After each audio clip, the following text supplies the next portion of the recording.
Hi guys, my name is Gaurav Sejwal and watching me from New Zealand Wellington. तो आज की इस वीडियो में हम लोग बात करने वाले हैं regarding the new updated changes that has been implemented by the AHPRA. तो अगर आप लोगों ने इसके बारे में नहीं जानते तो मैंने एक वीडियो बनाई थी थोड़े दिन पहले।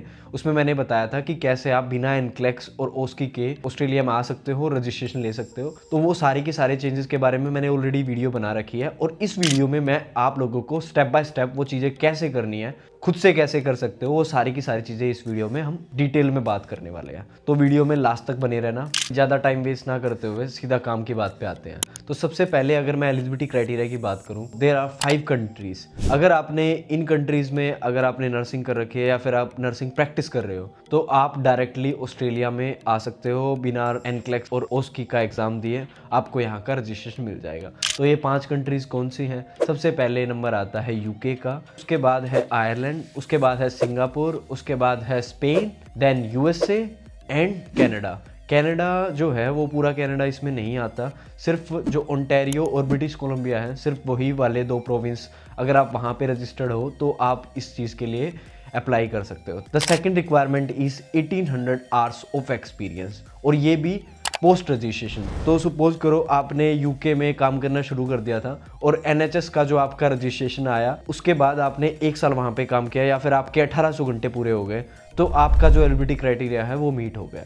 तो ऐसा नहीं है कि जैसे एनएचएस की बात करते हैं तो आप स्टार्टिंग में बैंड 4 बन के जाते हो। जो बैंड 4 से जो आपका एक्सपीरियंस है वो काउंट नहीं होगा। जिस दिन से आपका रजिस्ट्रेशन आया है उस दिन से आपका एक्सपीरियंस स्टार्ट होता है और उस दिन से ही आपके 1800 घंटे माने जाएंगे। बहुत सारे लोग इसमें होते हैं कि भाई हमें तो अभी बैंड 4 पे आए थे लेकिन हमारा जो रजिस्ट्रेशन है या फिर यूके का जो पिन है वो डिले हो गया और अब हमारा 1 साल होने वाला तो हम तो ऑस्ट्रेलिया के लिए प्रोसेस कर सकते हैं। जी नहीं, जब तक आपके 1800 घंटे पोस्ट रजिस्ट्रेशन पूरे नहीं होते you are not eligible to apply. ठीक है, और अगर आपके पूरे होते हैं तो you are good to go. और यहाँ पे भी एक कैच है भाई, अगर आपका जो एक्सपीरियंस है अगर वो 1 जनवरी 2017 से बाद का है तो ही आप एलिजिबिलिटी क्राइटेरिया मीट करते हो। अगर 2017 के पहले का है तो उसके लिए अलग क्राइटेरिया है, वो मैं किसी और वीडियो में बताऊंगा। तो जो भाई अगला जो क्राइटेरिया है वो है लैंग्वेज का। तो लैंग्वेज के लिए यहाँ पे सेम एग्ज़ाम है। अगर आपने यूके, आयरलैंड या फिर इन कंट्रीज़ में जाने के लिए ऑब्वियसली आपने आइल्स या ओईटी का एग्ज़ाम तो दिया ही होगा। तो यहाँ पे आने के लिए क्या आपको फिर से एग्ज़ाम देना पड़ेगा? तो भाई फिर से एग्ज़ाम नहीं देना।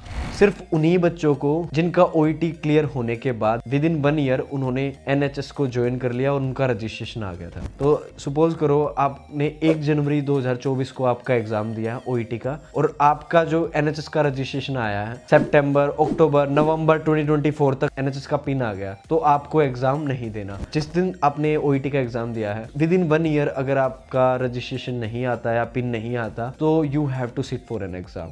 अब यहाँ पे एग्ज़ाम की बात करता हूँ तो कौन कौन से एग्ज़ाम दे सकते हो? तो भाई सबसे पहले तो हमारा आइल्स है। जो बैंड्स की रिक्वायरमेंट है वो है 7 ईच। लिसनिंग, रीडिंग, स्पीकिंग और राइटिंग में है वो 6.5 चल जाएगा। वही अगर मैं ओईटी की बात करूँ तो राइटिंग में C+ चल जाएगा और आइल्स में 6.5। अब आप सोचोगे कि आपका जो स्कोर है वो 2 क्लबिंग वाला स्कोर है या फिर सिंगल वाला स्कोर है। अगर वो विद इन 1 ईयर वाले क्राइटेरिया में फॉल करता है तो पहली बात तो आपको एग्जाम देना ही नहीं। फिर भी अगर आपको एग्जाम देना पड़ रहा है 2 सीटिंग में आप एग्जाम दे सकते हो, आइल्स भी दे सकते हो, ओईटी भी दे सकते हो। लेकिन यहाँ पे मिनिमम क्राइटेरिया अप्लाई होता है। लाइक अगर ओईटी का एग्ज़ाम क्लब कर रहे हो तो किसी भी मॉड्यूल में C+ से नीचे नहीं होने चाहिए जब आप एग्ज़ाम दोबारा से दोगे। वही मैं आइल्स की बात करता हूँ तो 6.5 से नीचे नहीं होने चाहिए। अब बात करते हैं उन लोगों के लिए जिनको भाई ना आइल्स देना ना ओईटी देना। अगर कोई इजी एग्ज़ाम देना चाहते हो तो भाई पीटीई भी दे सकते हो। ठीक है, पीएसएन टेस्ट ऑफ इंग्लिश होता है, बहुत ईजी एग्ज़ाम है। तो अगर आपको ना ओईटी के झंझट में दोबारा घुसना ना आइल्स के झंझट में घुसना तो आप पीटीई का एग्ज़ाम भी दे सकते हो। पीटीई का जो स्कोर है 66, वो भी 2 सीटिंग में आप दे सकते हो लेकिन किसी मॉडल में 56 नहीं होने चाहिए। ये तो क्राइटेरिया हो गया, बेसिक क्राइटेरिया। इसके साथ साथ और भी बहुत सारी चीज़ें हैं लेकिन लाइक आपका international criminal history check, indemnity insurance, वो अगर आप आफरा की वेबसाइट पे जाओगे तो वो वहाँ पे आपको दिखाई दे जाएंगे। लेकिन वो बाद की बातें हैं। ये जो मिनिमम जो बेसिक क्राइटेरिया है वो ये है जो मैंने आपको इस वीडियो में बताया। तो अगर आपका एलिजिबिलिटी क्राइटेरिया मीट होता है and now you want to move to Australia या फिर आपको ऑस्ट्रेलिया का रजिस्ट्रेशन लेना है तो आप लोग ये प्रोसेस खुद से कर सकते हो बिना किसी एजेंट को कोई भी पैसा दिए। वो कैसे, मैं आपको करके दिखाता हूँ। सबसे पहले आपने गूगल खोल लिया तो यहाँ पे आपको सर्च करना AHPRA, आफरा सेल्फ चेक। सबसे पहली जो वेबसाइट आएगी वो आएगी nursing and midwifery board of Australia. यहाँ पे कंप्लीटिंग द सेल्फ चेक, सबसे पहला ही लिंक है, इस पे आपने ओके कर दिया, ठीक है। तो आपके सामने ये वेबसाइट खुल जाएगी। इसमें अलग अलग स्ट्रीम दिखाई देंगे आपको, stream A, stream B and stream C. अगर आपको ये पढ़ना है तो आप पढ़ सकते हो, अगर आपको नहीं पढ़ना तो भाई सबसे नीचे आ जाओ, तो एक्सपेंड ऑल करके, और यहाँ पे लिखा होगा ready to complete a self check. यहाँ पे नीचे है commence self check, commence self check पे ओके कर दो, तो भाई आफरा का पोर्टल खुल जाएगा। देन आपके सामने बोलेगा कि देयर आर फर्दर स्टेप्स, तो आपको यहाँ पे नेक्स्ट कर देना है। देन प्राइवेसी के बारे में बोलेगा, यहाँ पे भी नेक्स्ट कर देना है। देन डिस्क्लेमर देगा, यहाँ पे भी नेक्स्ट कर देना है। उसके बाद ये बोलेगा कि have you previously completed a self check, तो यहाँ पे हम नो कर देंगे। अगर आप में से किसी ने कर रखा है तो भाई घबराने की ज़रूरत नहीं है, जस्ट डू वन थिंग, एक नई आईडी बना लो, ठीक है। कोई दिक्कत नहीं है। अगर नहीं बनानी तो उसी आईडी में कैसे ठीक करना है वो भी मैं वीडियो के लास्ट में बता दूंगा। अब ये पूछेगा कि आपको कौन से प्रोफेशन के लिए रजिस्टर करना है, तो मैं यहाँ पे रजिस्टर नर्स सेलेक्ट कर लेता हूँ। Then next. देन ये पूछेगा कि आपको do you hold current registration as a registered nurse in New Zealand, तो यहाँ पे नो सेलेक्ट कर लेना। देन ये पूछेगा कि पहले आपके पास ऑस्ट्रेलिया का रजिस्ट्रेशन था, नहीं था, यहाँ पे नो सेलेक्ट कर देना। Then next. देन ये पूछेगा कि आपके पास OBA का लेटर तो नहीं है, यहाँ पे भी आपको नो सेलेक्ट कर देना। Then next. देन यहाँ पे आपकी क्वालिफिकेशन के बारे में बात होगी, तो यहाँ पे आपने कौन सी कंट्री से नर्सिंग कर रखी है आपको उसकी डिटेल्स डालनी है, ठीक है। तो यहाँ पे मैं अपनी कंट्री मेंशन कर देता हूँ, इंडिया। देन यहाँ पे अगर मैं यूनिवर्सिटी सेलेक्ट करता हूँ या फिर अपना कॉलेज सेलेक्ट करता हूँ, तो यहाँ पे मैं अपना सेलेक्ट कर लेता हूँ all India institute of medical science Delhi. या तो अपनी यूनिवर्सिटी सेलेक्ट कर लो या फिर अपना कॉलेज सेलेक्ट कर लो, मर्जी आपकी है। देन यहाँ पे अपना मैं कोर्स सेलेक्ट कर लेता हूँ bachelor of science honours nursing. Then उसके बाद यहाँ पे कब आपने पास किया था तो वो सेलेक्ट कर लेते हैं। देन चेक आउटकम पे ओके करेंगे। चेक आउटकम पे ओके करने के बाद ये बोलेगा कि your qualification has been checked, तो भाई ओके रिपोर्ट है। अब यहाँ पे अगर आपके पास कोई एडिशनल क्वालिफिकेशन है तो आप येस करके नेक्स्ट कर देना और उसकी डिटेल्स भी डाल देना। तो अगर आपने फर्दर UK में या फिर कनाडा में कहीं पे भी जाके फर्दर स्टडी कर रखी है तो आप वो भी यहाँ पे डाल सकते हो। अगर आपने कोई हायर स्टडी नहीं कर रखी तो यहाँ पे आप सिर्फ नो करके नेक्स्ट कर देना। देन उसके बाद ये बोलेगा कि आपने कोई एग्ज़ाम दिया था या नहीं दिया था, तो यहाँ पे येस कर देना। तो फिर उसके बाद ये पूछेगा did you successfully complete the pre registration exam, तो यहाँ पे येस कर देना। यहाँ पे दोनों में ही आपको येस सेलेक्ट करना है, ठीक है।